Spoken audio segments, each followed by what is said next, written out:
Hello दोस्तों, जय हिंद, नमस्कार। आज की इस वीडियो में हम कंप्यूटर की जनरेशन के साथ-साथ आज के कंप्यूटर के प्रोसेसर्स के 3D मॉडल के साथ कंपैरिजन करके यह सीखेंगे कि पिछली जनरेशन के कंप्यूटर और आज की जनरेशन के कंप्यूटर में कितना डिफरेंस है। हम यह भी देखेंगे कि 1950s के कंप्यूटर में और आज के कंप्यूटर की टेक्नोलॉजी में कितना डिफरेंस है। तो चलिए दोस्तों स्टार्ट करते हैं। कंप्यूटर की फर्स्ट जनरेशन 1940 से स्टार्ट होती है। फर्स्ट जनरेशन के computer vacuum tube based technology पर आधारित थे। क्योंकि वैक्यूम ट्यूब साइज में काफ़ी बड़ी होती थी, इसलिए ये सिस्टम साइज में काफ़ी बड़े होते थे और अच्छी खासी पावर यूज़ करते थे चलाने के लिए। सेकेंड जनरेशन के कंप्यूटर 1950 से 1960 तक माने जाते हैं। इसमें वैक्यूम ट्यूब को ट्रांजिस्टर्स ने रिप्लेस किया। ट्रांजिस्टर साइज में वैक्यूम ट्यूब से काफ़ी छोटे होते थे और एक ट्रांजिस्टर में काफ़ी सारी वैक्यूम ट्यूब को इंटीग्रेट कर दिया था। थर्ड जनरेशन के कंप्यूटर 1960 से 1965 तक के माना जाता है। इन सिस्टम्स में ट्रांजिस्टर्स को रिप्लेस किया इंटीग्रेटेड सर्किट्स ने। इंटीग्रेटेड सर्किट में एक ही इंटीग्रेटेड सर्किट में काफ़ी सारे ट्रांजिस्टर्स आ जाते थे, जिससे कि इस जनरेशन के कंप्यूटर का साइज छोटे होते चला गया। 1970 में इंटीग्रेटेड सर्किट में एक काफ़ी बड़ा इंटीग्रेशन हुआ, जिसको लार्ज स्केल इंटीग्रेशन भी बोला जाता है, और ये काफ़ी सारे लार्ज स्केल इंटीग्रेट होकर एक कॉन्सेप्ट बना जिसको हम लोग बोलते हैं डायनामिक रैम यानी डी रैम। और कंप्यूटर का साइज और छोटे होते चला गया। 1975 में के आसपास पर्सनल कंप्यूटर में ये कन्वर्ट हो गए। आज हम इन्हें पर्सनल कंप्यूटर यानी पीसीज के नाम से जानते हैं। इसमें एप्पल और आईबीएम ने अपने सिस्टम लॉन्च किए। फिर 1985 के आसपास माइक्रोसॉफ्ट ने अपना डिस्क ऑपरेटिंग सिस्टम लॉन्च किया, जिसमें कि कमांड बेस्ड काम किए जाते थे, जिसकी हेल्प से यूज़र कमांड की हेल्प से कंप्यूटर को इंस्ट्रक्शंस दे सकता था और वहाँ से अपने काम करा सकता था। 1990s में माइक्रोसॉफ्ट ने अपना एक GUI based graphical user interface based एक अपना सिस्टम लॉन्च किया, जो कि विंडो बेस्ड ऑपरेटिंग सिस्टम था। आज हम लोग विंडोज़ को अच्छे से जानते हैं और काफ़ी सारी विंडोज़ में हम लोग आजकल काम भी करते हैं। आफ्टर 2000 एप्पल ने भी अपने GUI बेस्ड सिस्टम लॉन्च किए, जो कि आज मैकिन्टोश ऑपरेटिंग सिस्टम पर यानी मैक ऑपरेटिंग सिस्टम पर काम करते हैं। इन सिस्टम्स में मेमोरी स्टोरेज की भी फैसिलिटी थी, जिनको फ्लॉपी डिस्क या फिर हार्ड डिस्क, जो कि उस समय पे छोटी छोटी हार्ड डिस्क यानी कि 4 GB या 10 GB तक का साइज होता था, उनको यूज़ किया जाता था। ओके फ्रेंड्स, सो आज हम लोग 21st सेंचुरी में AI टेक्नोलॉजी और कोर बेस्ड टेक्नोलॉजी यूज करने लगे हैं। कोर बेस्ड टेक्नोलॉजी क्या है? एक छोटा सा प्रोसेसर, उसके अंदर इतना ज़बरदस्त इंटीग्रेशन हो चुका है इंटीग्रेटेड सर्किट्स का। एक छोटे से प्रोसेसर में मिलियंस ऑफ इंटीग्रेटेड सर्किट आ जाते हैं, और एक छोटा सा प्रोसेसर जो मिलियंस ऑफ सर्किट काम करते हैं, वो एक छोटा सा प्रोसेसर काम करता है। तो ये हमारा था जनरेशन अबाउट द कंप्यूटर। एक जनरेशन जहाँ पर वैक्यूम ट्यूब्स यूज़ करते थे, और एक जनरेशन जहाँ पर हम लोग आज माइक्रो प्रोसेसर्स यूज़ करते हैं। तो चलिए दोस्तों, अब हम लोग देखते हैं अपने माइक्रो प्रोसेसर को ओपन जूम व्यू में, उसके अंदर जो ये इतना बड़ा इंटीग्रेशन होता है वो कैसे होता है, और वो इंटीग्रेशन होने के बाद वो कैसा होता है, कितना छोटा सा वो क्यों बन जाता है। तो चलिए दोस्तों स्टार्ट करते हैं अपनी zoom view of our micro processor.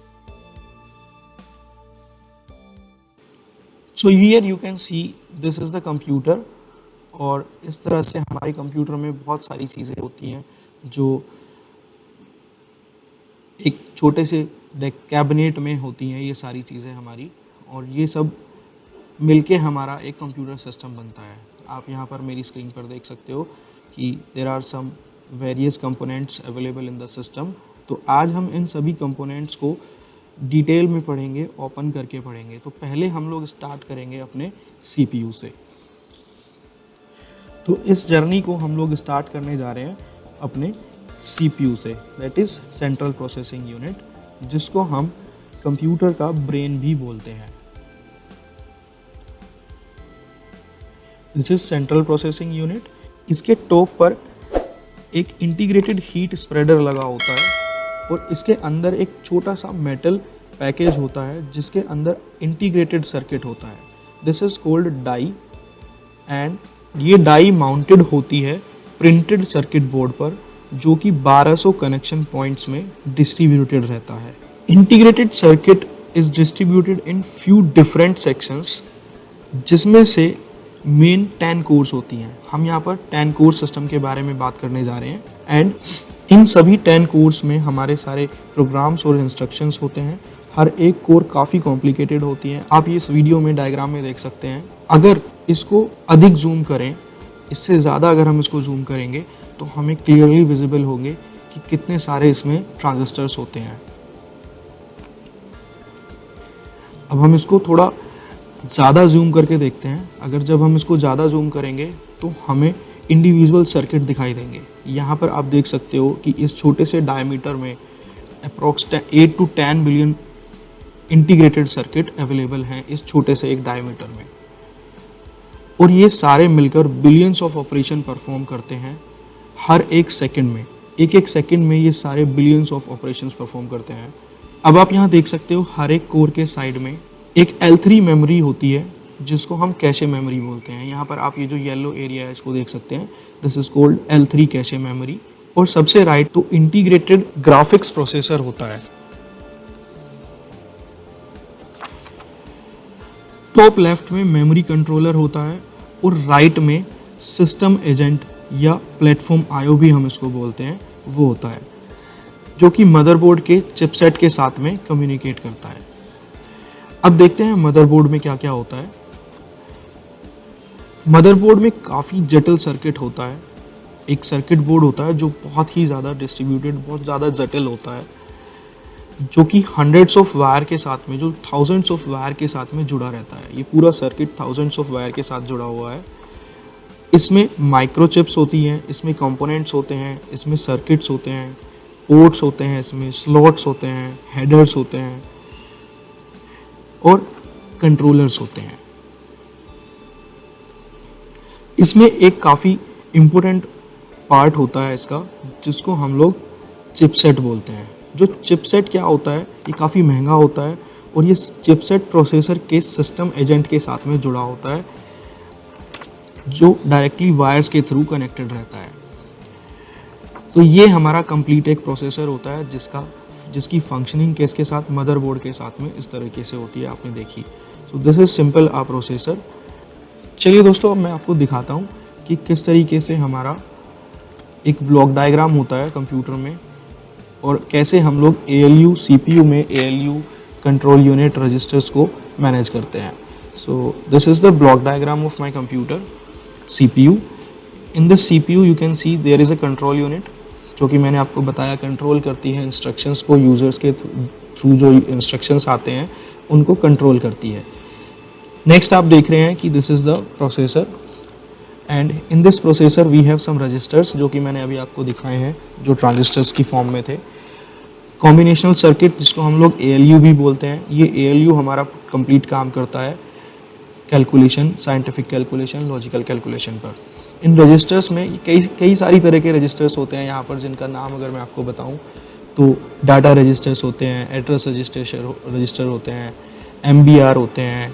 तो बहुत सारी तरह के रजिस्टर्स होते हैं जो कि हमारे डेटा को टेम्परेरीली कलेक्ट करके रखते हैं फॉर द कैलकुलेशन।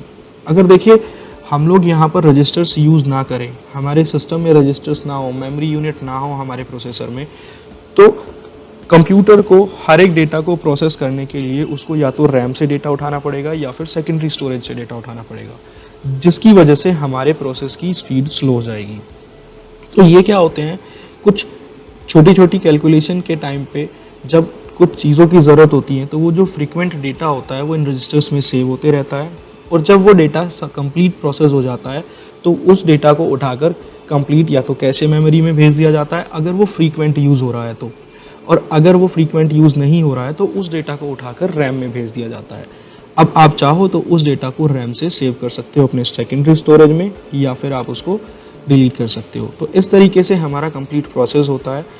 यहाँ पर आप देख सकते हो राइट साइड में हमारी आउटपुट डिवाइस है, लेफ्ट साइड में हमारी इनपुट डिवाइस है, और वो सारी सेकेंडरी मेमोरी यानी मेन मेमोरी से कनेक्टेड है, या आपकी जो प्राइमरी मेमोरी है उसके साथ में कनेक्ट कर सकते हैं। तो this is the simple CPU और this is basic information about the CPU and I hope आपको ये पसंद आई होगी, काफ़ी नॉलेजेबल वीडियो आपको लगी होगी। If you like this video, so guys please share this video and subscribe my channel also. Thank you. Jai Hind.